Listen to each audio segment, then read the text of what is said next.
ben, ça commence à tirer. J'étais à ce moment-là professeur de faculté, et je n'avais absolument pas l'idée, le moindre idée, de devenir paysan. Tout juste pouvais-je plus ou moins rêver d'une manière romantique de la vie de berger.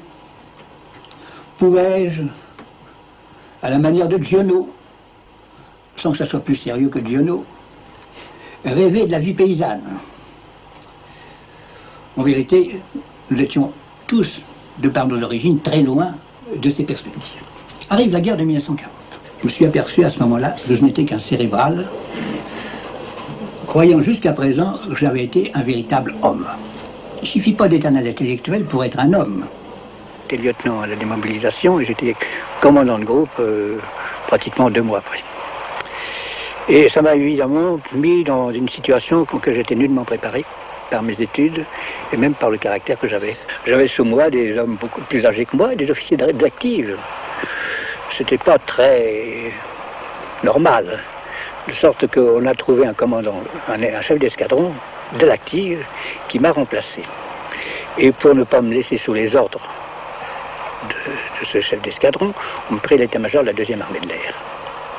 De sorte que j'ai vécu là 3-4 mois, donc je ne me rappelle plus très bien, dans un climat d'état-major d'armée de l'air.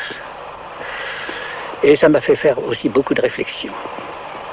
Parce que autant j'avais déjà une opinion assez moyenne des hommes que je commandais, autant mon opinion des officiers que je fréquentais dans l'armée de l'air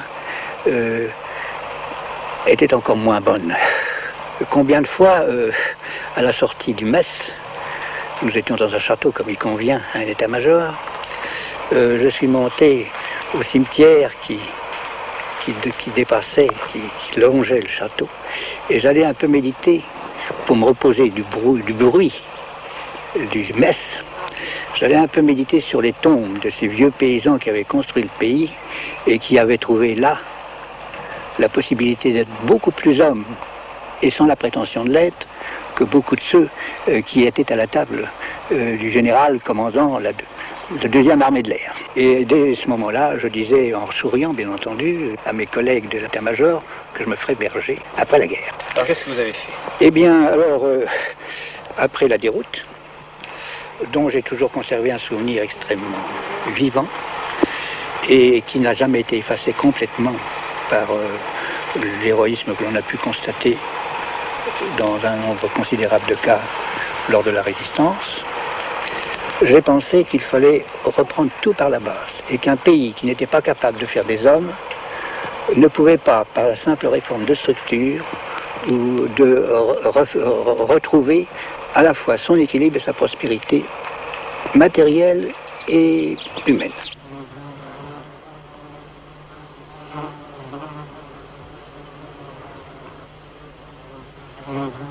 J'avais réussi à trouver autour de Lyon, à 200 km de Lyon à peu près, une propriété grâce à de multiples annonces que j'avais faites auprès des avoués et des notaires des régions montagneuses qui environnent Lyon.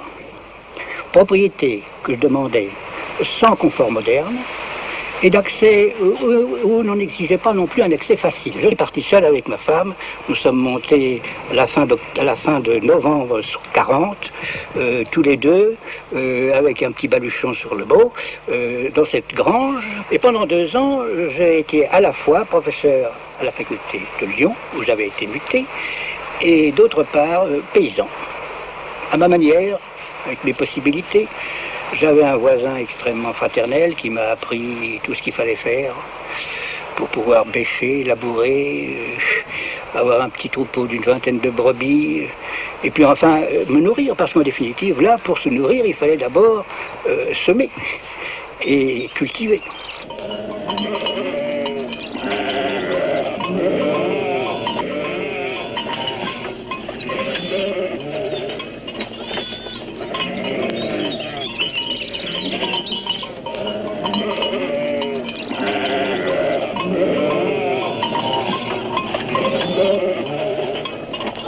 Là où il n'y a pas de risque, il n'y a pas de culture humaine possible.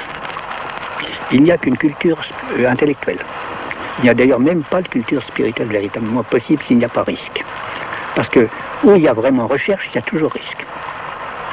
Et risque non seulement sur le plan de la recherche, mais sur le plan matériel aussi. Le résultat, c'est que si je voulais que mon expérience soit un peu réelle, malgré toutes les déficiences que je pouvais avoir, il était nécessaire que je rompe avec la sécurité que me donnait très généreusement mon poste de professeur. J'espérais, et c'était un peu mon utopie, que mes collègues de l'enseignement supérieur, de l'enseignement secondaire et surtout primaire, qui viendraient avec moi l'été, pourraient faire une communauté, je dirais, à la fois religieuse comme celle que nous avions jadis, spirituelle, intellectuelle, très certainement, car nous n'avions pas perdu du tout nos besoins de recherche religieuse et intellectuelle, mais aussi manuelle. Le travail manuel étant pour moi le contre-effort indispensable pour équilibrer les cerveaux et obtenir d'eux un bon sens que, je dirais, l'abstraction des livres ne donne pas toujours, même aux plus cultivés. Il faut bien avouer que mon utopie m'a vite, j'ai eu l'occasion vite de déchanter, parce qu'en vérité, quand les professeurs sont en vacances, ils ont plus envie de se reposer que de travailler.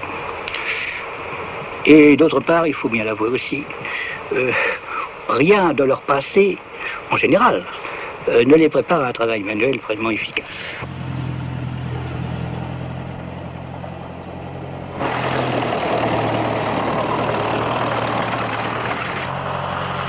Les paysans de l'Èche-en-Divoire, puisqu'il s'agit d'eux, mais je pense que ça dépasse de beaucoup la localité particulière où je me suis trouvé, oui, ont encore, peut-être un peu moins maintenant, une sagesse séculaire dont ils ne connaissaient pas la valeur, mais qui d'une certaine façon leur était extraordinairement précieux et me manquait complètement.